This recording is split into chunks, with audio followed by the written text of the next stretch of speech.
The year is 1880, and a 10-year-old boy named James Benton Ellis is living on a little farm with his parents and his brothers. And his dad, Jack Ellis, was a Civil War veteran, kind of a hard man, rough life.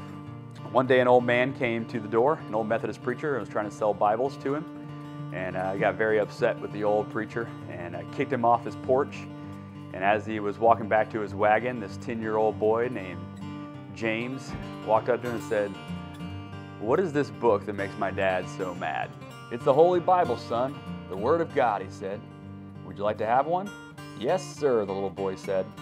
So he slipped the little New Testament into his pocket and said, "Don't tell your dad, and I'll be back in a few weeks, and I want to hear what you think about it." So the little boy snuck out at night when all his family went to sleep and read the New Testament. And I did this over and over for several weeks, and the old preacher showed up one day and asked him if he had read it.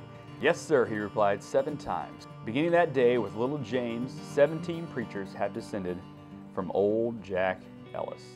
My name is Aaron Ellis, and my great-great-grandfather was James Benton Ellis, and I'm 5th generation pastor within this family.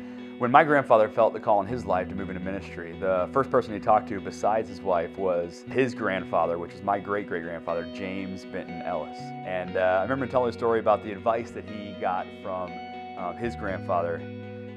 James said, "Son, the Lord's a pretty good feller to work for. You'll never get rich, because if you ever get any money ahead, you'll see a need and give it away. But you don't have to worry, because He'll always take care of you."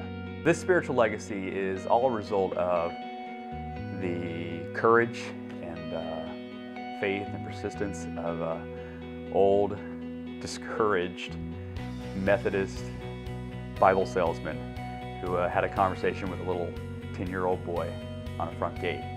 And I'm going to challenge you as men to look back at your heritage and see what it is that brought you to where you are today, and just honor that.